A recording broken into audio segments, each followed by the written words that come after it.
வணக்கம். நாம் இந்த வீடியோவில் விவசாயிகளுக்கான கவர்மெண்டோட ஒரு முக்கியமான அப்டேட்டை பற்றி தான் பார்க்க போகிறோம். அது என்னென்னா 2024ஆம் ஆண்டில் காரிஃப் பருவத்திற்கான மத்திய அரசின் பிரதம மந்திரி பயிர் காப்பீட்டு திட்டத்தின்படி பயிர்களை காப்பீடு செய்வதற்கான கால அவகாசத்தை அரசாங்கம் தொடங்கியிருக்குது. இந்த திட்டத்தின்படி விவசாயிகள் தங்களுடைய பயிர் காப்பீட்டை எந்த வலைத்தளத்தில் பதிவு செய்யணும், முடிவடையும் கடைசி தேதி என்ன, தேவைப்படும் ஆவணங்கள் மற்றும் எந்த பயிருக்கு எவ்வளோ காப்பீட்டு தொகை கிடைக்கும் அப்படிங்கிறத பற்றி தான் இந்த வீடியோவில் பார்க்க போகிறோம். அதுக்கு முன்னாடி மறக்காமல் இந்த வீடியோவை எல்லாத்துக்கும் ஷேர் பண்ணுங்கள், எல்லா விவசாயிகளும் பயன்படுத்தட்டும். சரிங்களா? நம்ம சேனலை யாராவது சப்ஸ்கிரைப் பண்ணாமல் இருந்தால் மறக்காமல் சேனலை சப்ஸ்கிரைப் பண்ணி பெல் ஐக்கானை கிளிக் பண்ணி வச்சுங்க. வாங்க வீடியோக்குள்ளே போகலாம்.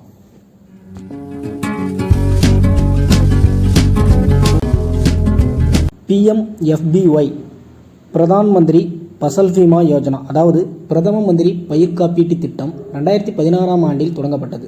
இந்த திட்டத்தின்படி வறட்சி, வெள்ளம், புயல் போன்ற இயற்கை சீற்ற பாதிப்புகள் ஏற்படும் போதும், பூச்சி மற்றும் நோயினால் பயிர்களுக்கு சேதம் ஏற்படும் போதும் வேளாண் அலுவலர்களால் நிலங்கள் பரிசோதனைக்கு உள்ளாக்கப்பட்டு சராசரி விளைச்சல் விவரங்களை கணக்கிட்டு விவசாயிகளுக்கு ஒரு காப்பீட்டுத் தொகை வழங்கப்பட்டு வருகிறது. இதன்படி சமீபத்தில் தமிழக வேளாண் உழவர் நலத்துறை அமைச்சர் MRK பன்னீர்செல்வம் அவர்கள் 26 வகையான குறுவை பருவ பயிர்களை காப்பீடு செய்யுமாறு அறிவிப்பு வெளியிட்டிருந்தார். அது மட்டும் இல்லாமல் வேளாண் துறையினால் அரசாணையும் வெளியிடப்பட்டது. அதில் நெல், மக்காசோளம், துவரை, உளுந்து, பச்சைப்பயிறு, நிலக்கடலை, ராகி, சோளம், கம்பு, தட்டைப்பயிறு, எள், பருத்தி, சாமை, கொள்ளு போன்ற 14 வகையான வேளாண் பயிர்களும், வாழை, மரவள்ளி, வெங்காயம், உருளைக்கிழங்கு, கேரட், கத்திரி, வெண்டை, மஞ்சள், தக்காளி, பூண்டு, இஞ்சி மற்றும் முட்டைக்கோஸ் போன்ற 12 வகையான தோட்டக்கலை பயிர்களும் பதிவு செய்யலாம் என அரசாணை வெளியிடப்பட்டது. மேற்கண்ட பயிர்களுக்கான இந்த பதிவை விவசாயிகள் மத்திய அரசின் தேசிய பயிர் காப்பீட்டு வலைத்தளத்தில் பதிவு செய்யலாம். பதிவு செய்வதற்கான கால அவகாசம்னு பார்த்தீங்கன்னா ஜூன் 21ஆம் தேதியே தொடங்கிடுச்சு. முடிவடையும் காலம்னு பார்த்தீங்கன்னா ஜூலை 31. இன்னும் 22 நாள் தான் இருக்குது. மறக்காமல் எல்லா விவசாயிகளுக்கும் இதை சொல்லுங்கள். நீங்களும் ரிஜிஸ்ட்ரேஷன் பண்ணிவிடுங்க. இந்த பதிவு செய்வதற்கான ஆவணங்கள் என்னென்ன ஆவணங்கள் தேவைப்படுதுன்னு பார்த்தீங்கன்னா ஆதார் கார்டோட ஜெராக்ஸு, வங்கி கணக்கு புத்தகம், அந்த முதல் பேஜ் இருக்கு இல்லையா, அதனுடைய ஜெராக்ஸு, விஓவால் வழங்கப்பட்ட அடங்கல் மற்றும் சிட்டா சான்றிதழ்கள், மொபைல் நம்பர். முக்கியமாக இந்த மொபைல் நம்பர் ஆதார் கார்டோடு இணைக்கப்பட்டிருக்கணும். வங்கி கணக்கு இருக்கிற அக்கௌண்ட் நம்பரோடையும் இணைக்கப்பட்டிருக்கணும். இது ரொம்ப அவசியம். நீங்கள் மட்டும் மாற்று நம்பரை கொடுத்துட போகிறீங்க. அந்த பயிர் காப்பீட்டு போர்ட்டலில் எப்படி பதிவு பண்ணுறன்றதை பற்றி இந்த வீடியோவில் காட்டுறேன். வாங்க. PMFBY அப்படின்னு கூகுளில் சர்ச் பண்ணிங்கன்னா ஃபஸ்ட்டு லிங்கே இந்த போர்ட்டலோட லிங்க் தான் வரும். அதை கிளிக் பண்ணி உள்ளே வந்தீங்கன்னா இதுதான் இந்த மத்திய அரசினுடைய பயிர் காப்பீட்டு போர்ட்டல். இதில் நீங்கள் அந்த ஃபார்மர் கார்னர்னு இருக்குது இல்லைங்களா, இதை கிளிக் பண்ணி உள்ளே போனீங்கன்னா இந்த வெள்ளை கலரில் விவசாயிக்கான உள்நுழைவுன்னு இருக்குல்ல, அது நீங்கள் ஏற்கனவே அக்கௌண்ட் வச்சுருந்தீங்கன்னா உள்ளே கிளிக் பண்ணி போயிட்டு நீங்கள் புதுப்பிச்சுக்கலாம்.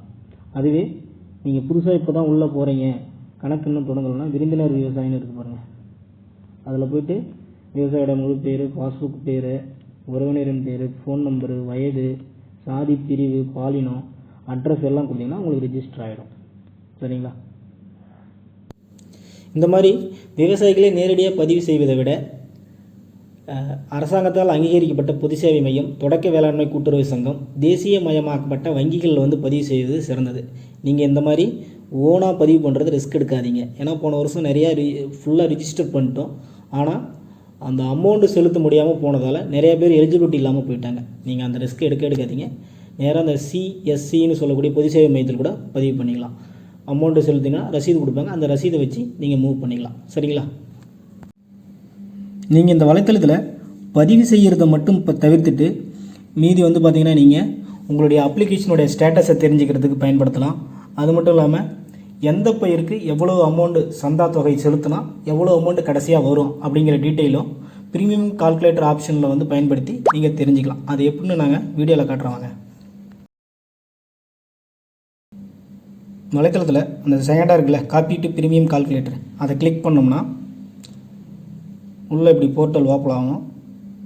அதில் பருவம் வந்து காரிஃபை தேர்ந்தெடுத்துட்டு ஆண்டு வந்து 2024 அதை கிளிக் பண்ணிவிட்டு கீழே வந்து திட்டம் வந்து பிரதான் மந்திரி பேசில் யோஜனா அதை கிளிக் பண்ணிட்டு எந்த ஸ்டேட்னு கேட்கும், தமிழ்நாடு கிளிக் பண்ணிட்டு மாவட்டம் வந்து கள்ளக்குறிச்சி அப்படின்னு நம்ம கிளிக் பண்ணோம்னா கள்ளக்குறிச்சிக்கு உண்டான பயிர் வந்து ஓப்பன் ஆகும். இப்போ 2 பயிர் ஓப்பன் ஆயிருக்கு. அதில் நெல் இருக்குது. பேடிங்கிறது நெல் தான்.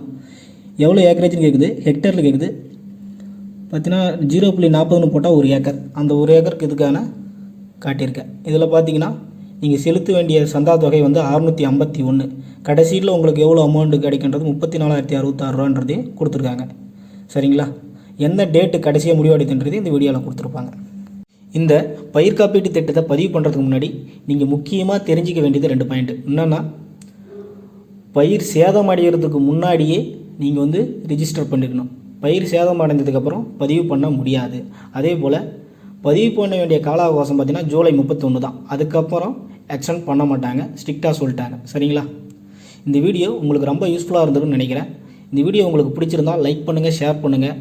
மறக்காமல் நம்ம சேனலை சப்ஸ்கிரைப் பண்ணுங்கள்.